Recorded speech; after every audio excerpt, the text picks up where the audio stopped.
Please, man. Fucking give me my fucking money back, bro. Bro, give me my fucking... Bro, does anyone want to come along and explain to me why I'm at a gas station filling up gas? I come back in my car, and for some reason, it wanted to freaking update.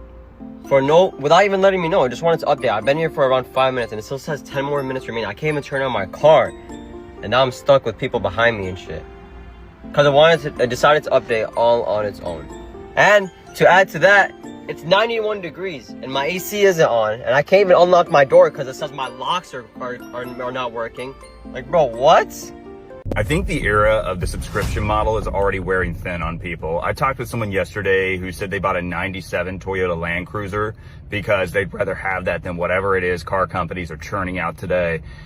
I also heard from someone who said they bought a CD player. They'd rather use that instead. You remember the Walkman? And then I saw an article about, old game consoles surging. People want to get those again. A PlayStation 2, a PlayStation, a Nintendo 64. And, I look at the world around us and I think it's a combination of things. Like, we're tired of getting nickeled and dimed just to use stuff. And maybe we're tired of being online all the time. And then, of course, there's this idea that there's nostalgia there. There's some sense of comfort in going back. I even sold a car I had that was a 2020 and got something that was made the year I graduated high school, and I'm much happier with that. So I don't know what it says, but I think people are just kind of tired of the way things are right now. And maybe this is just an element of that. Also, the economy just doesn't feel very good. Every day, layoff, layoff, layoff, layoff. Who wants to keep paying subscription fees when you could be laid off tomorrow? It's just coming from a millennial. I think we've officially reached the end of the road of having new cars worth buying here in America. Why? Because starting with the 2027 model year cars hitting dealership lots in the next couple months, you're getting mandated in-car surveillance systems. The American government has officially decided that new vehicles must feature cameras and sensors that monitor your behavior behind the wheel. And between this and manufacturers more commonly trying to rent you back features on a car you already paid for through subscriptions, I don't see how buying a new car makes sense anymore. All that would be fine, but besides the issues with these new systems, new cars are actually getting worse and worse in terms of quality. Alright, so I'm on a test drive with these guys and the car broke down on the side of the highway. Here we are in this 2022 Escalade with 48,000 miles on it, taking up the entire highway.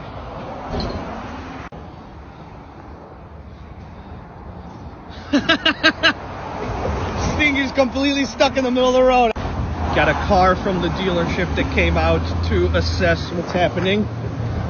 It is official. The Escalade does not work. My favorite part about the new Volvo XC90 is that if you don't log in, you start your car and you just have to click not now, not now, then not now, not now, not now, not now, not now, not now. There. Now we can drive. Hold up. Dude, look at this. Look at this. Is the car on fire? Alex. Ooh, it's a lot of smoke. Drop it. The headlights are going on. Oh, fuck. Fuck. We're just let it. I don't know. Are you serious? Should I call 911? You know what, Ford? I've had it. I do this. What is that? What is that clicking?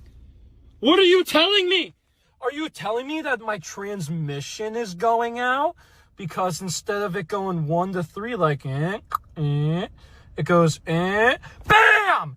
Boom! Bam! That's how it shifts. What are you telling me? Speak to me. Tell me everything I need to know.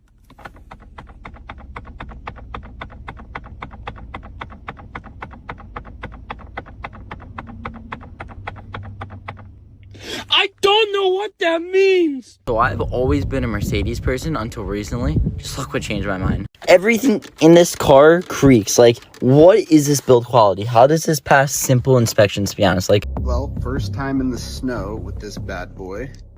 Maybe went a little too hard.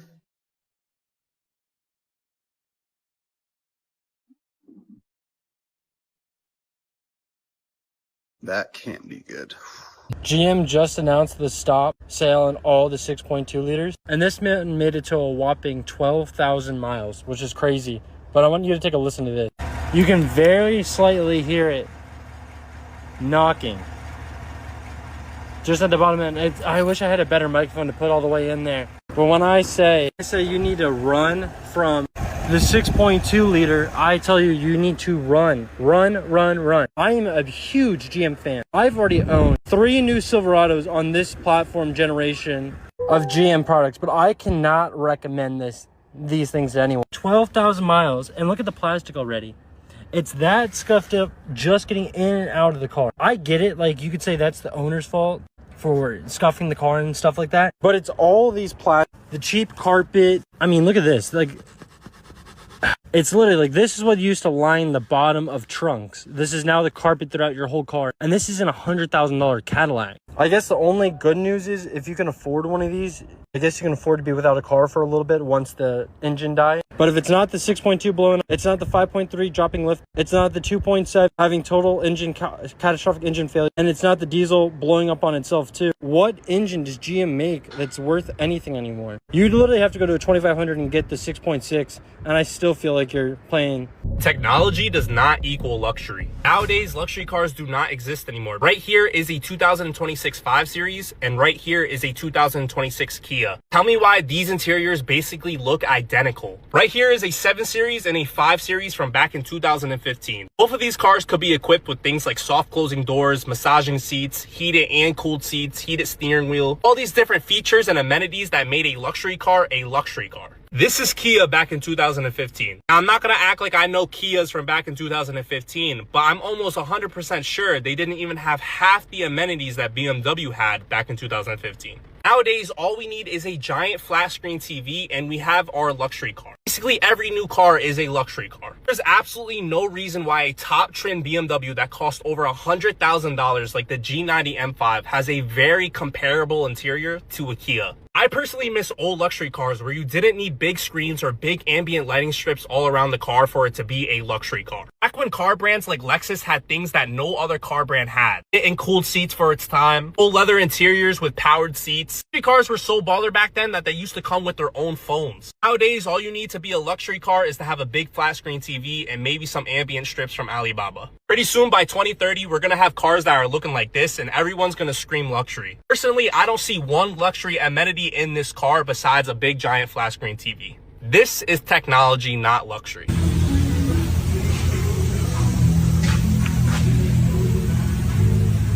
Oh yeah, that's gonna last a while, eh? That's what you pay $116,000 for. Now I've got a bigger problem. It won't even shift.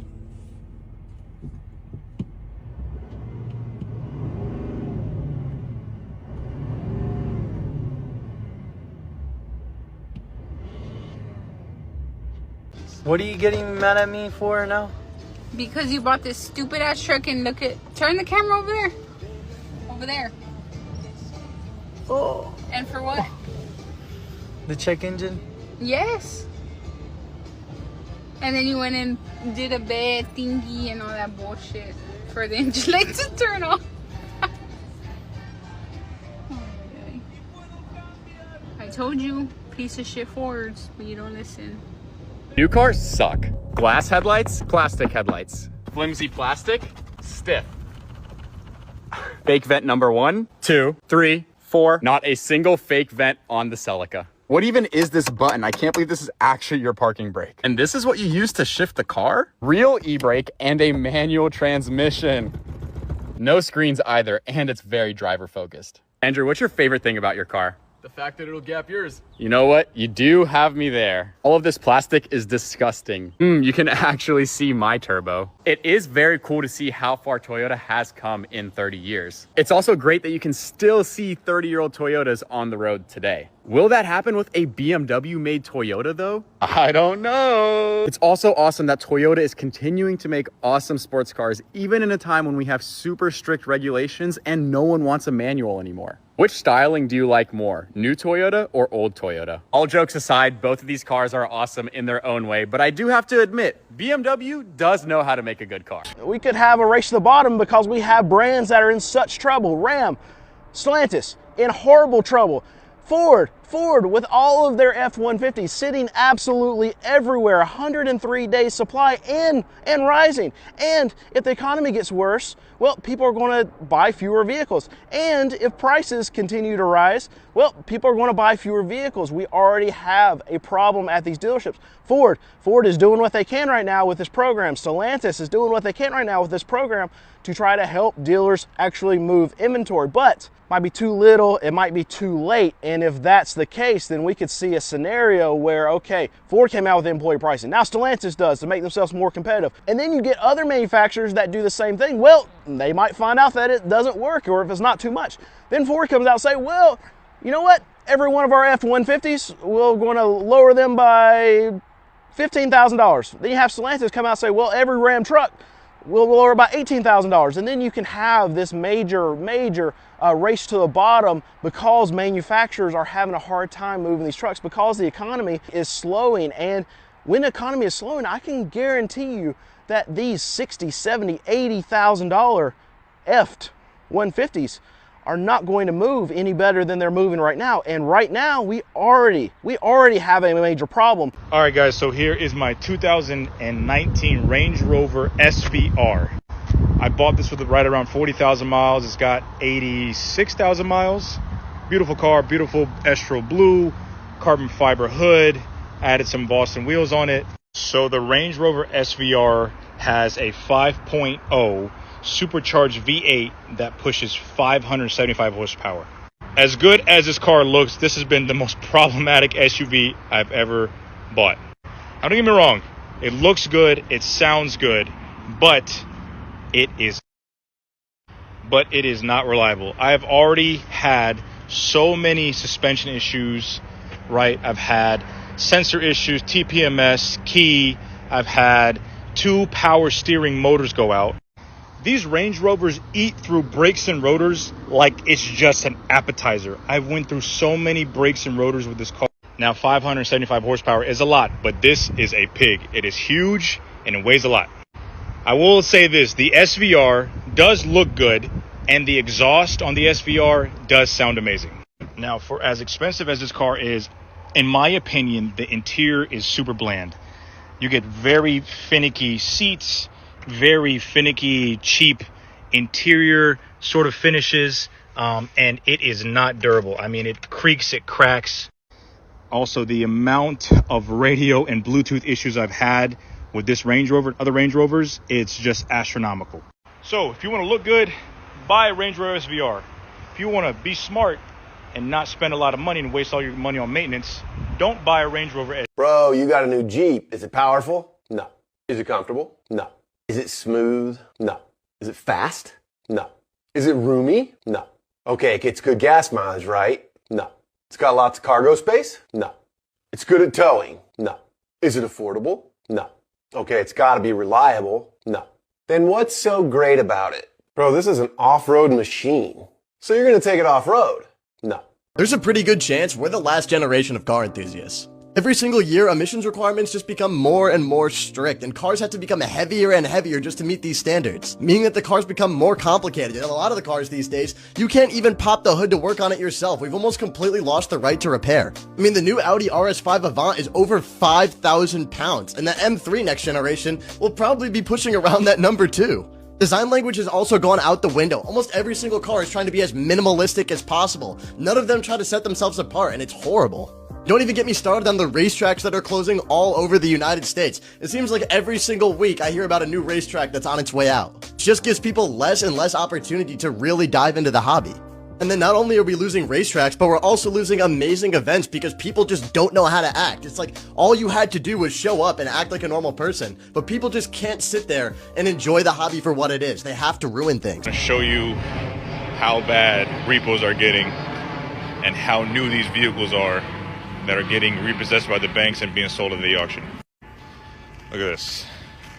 All these are repos, all brand new cars. You got Chargers, Scat Packs, Mercedes, Genesis, Range Rovers, Range Rover trucks, Teslas. Man, they should have repoed this. This ain't no scat pack. Look at that. The Savini's wheel with the, it's a regular Charger, man. And guys, these aren't, you know, 2010, 2012. These are 2019, 2020s and up that are getting repoed. People are barely had these cars for a year, maybe less, maybe more, and the banks are picking them up and selling them at the auctions for a fraction of what they bought it for. Show you how cooked the car market is with all these high interest loans, people bailing out of their auto loans because they can't even afford it. But seriously, if you don't want to end up trying to pay the difference on a vehicle that you've bought at such a high price with a high interest rate, take your time to educate yourself and make sure you budget correctly. And as far as the car market goes, we're in trouble because all of these are repos. Hey, what's this oil pan made out of? Aluminum? No, we need to make that plastic. You guys like V8 engines? Good to know. We're gonna take this half-ton truck and cram a turboed 4-cylinder in it. It's gonna take a shit every 17,000 miles. No, oil pan needs to be plastic, valve covers need to be plastic. Fucking, you guys ever do anything with plastic suspension pieces? Yeah, let's make that happen. Fuck it, make the engine plastic. Rear view mirrors are too simple. We're gonna take this fucking giant iPad and we're gonna put it where the rear view mirror would normally go, right? And every time you look at it wrong, it's gonna malfunction. We're gonna make the fucking body plastic, the windows plastic, everything's gonna be fucking plastic. Plastic drain plugs, plastic bolts, every goddamn thing's gotta be plastic. Why did you guys make this easy to work on? Okay, I love the thought process, but we're gonna scratch that. Fucking plastic tires, plastic fucking mirrors. You guys don't like the twin turbo 4-cylinders?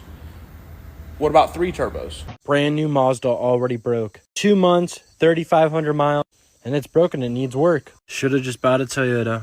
They don't make them like they used to.